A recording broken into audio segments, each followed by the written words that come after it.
منہ سے نکلی، زبان مبارک سے نکلی، تو اس میں بھی بسا اوقات اپنے ذہن سے جو ائمہ اکرام اور بہت بڑی بڑی ہستیاں گزری ہیں، انہوں نے اپنے معنی عکس کیے اور جو سنی ہے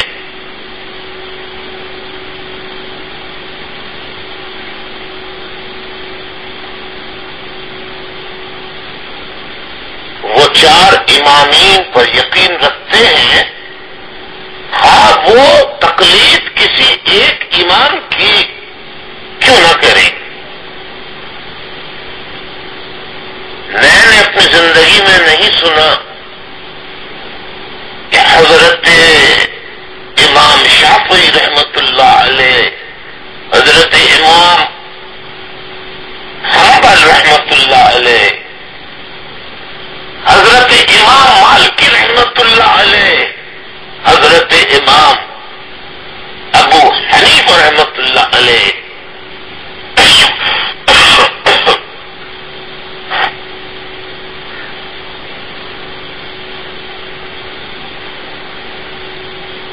کے متعلق کسی نے یہ کہا ہو کہ وہ غلط ہے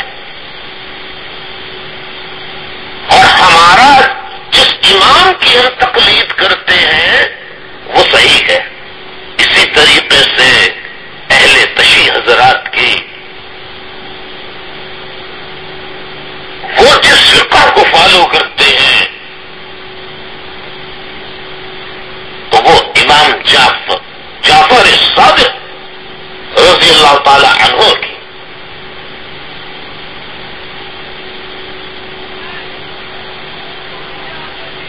کو فالو کرتے ہیں۔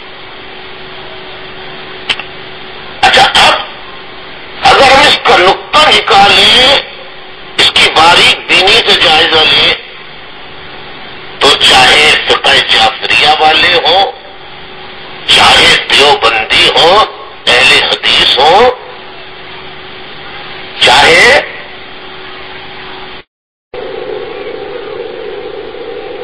سلفی مسلک کے ہوں، چاہے کسی بھی مسلک کے ہوں یا بریلوی مسلک کے ہوں، اگر وہ مسجد میں جاتے ہیں تو سجدہ، رکوع و سجود کس کے لیے کرتے ہیں؟ وہ رکوع و سجود کس کے لیے کرتے ہیں؟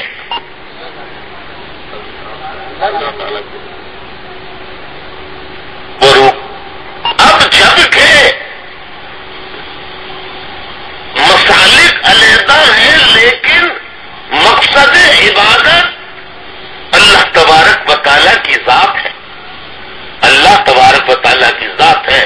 کہ یہ ماتھا اگر ٹکے گا، سجدہ کسی کی بڑائی میں، اور بڑائی صرف اللہ ہی کی ہے، تو اللہ تعالیٰ کے لیے جھکے گا۔ رکوع میں جائیں گے تو اس کے لیے جائیں گے، اللہ اکبر کہیں گے تو اسی کے لیے کہیں گے۔ اچھا، پھر آپ اکابرین یقیناً یہ بتائیں گے کہ ان امامین نے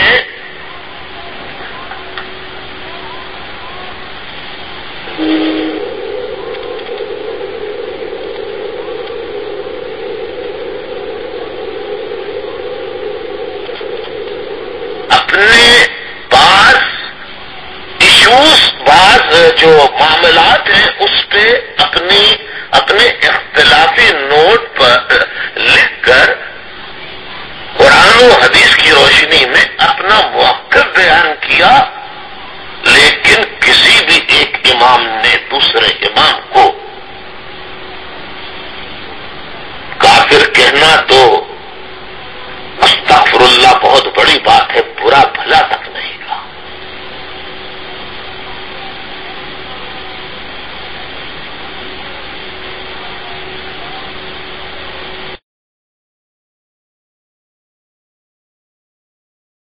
اب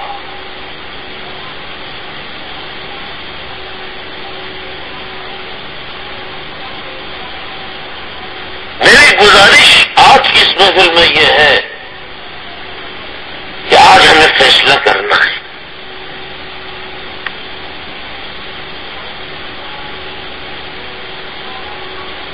قرآن مجید میں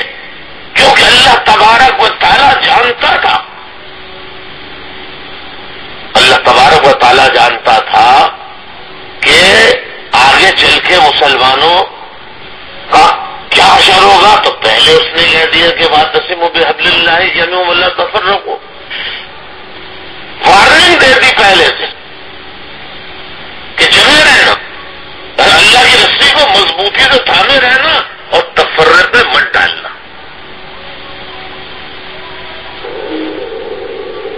اور رسی تو اللہ ہی کی ہے۔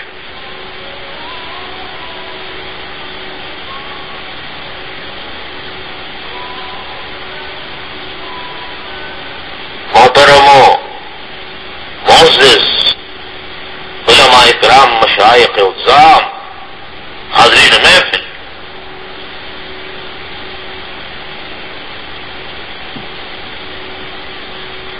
تو جب ان امامین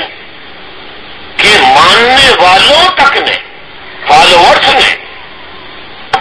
ایک دوسرے کو قتل کرنے، ایک دوسرے کی جو مساجد ہیں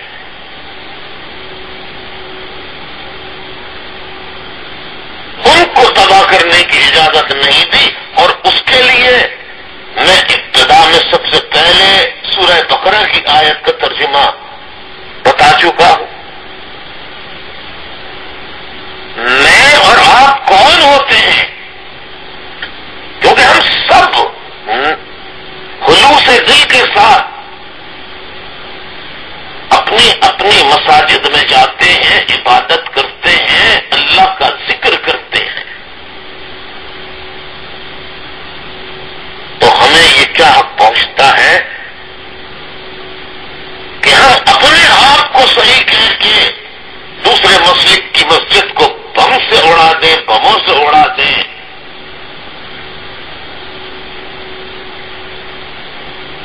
یا قتل کر ڈالیں۔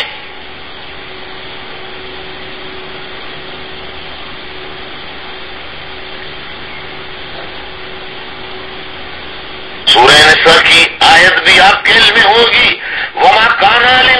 لِمُؤْمِنٍ أَن يُقْتَلَ مُؤْمِنًا إِلَّا خَطَأً،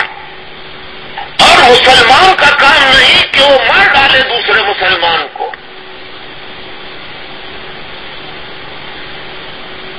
اور اسی طرح سورہ نساء کی آیت نمبر 93 میں ہے کہ جو کوئی مارے مسلمان کو قصد کر کے تو اس کی سزا دوزخ ہے، پڑا رہے اس میں، اور اللہ کا اس پر غضب ہوا اور اس کو لعنت کی، اس کے واسطے تیار کیا ہے بڑا عذاب۔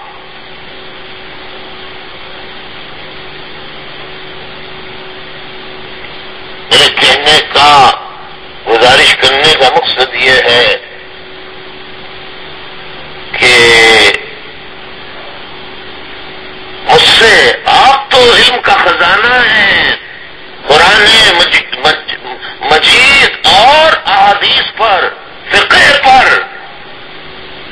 بڑا عبور رکھتے ہیں۔ میرے چند سوالات آج آپ سے ہیں۔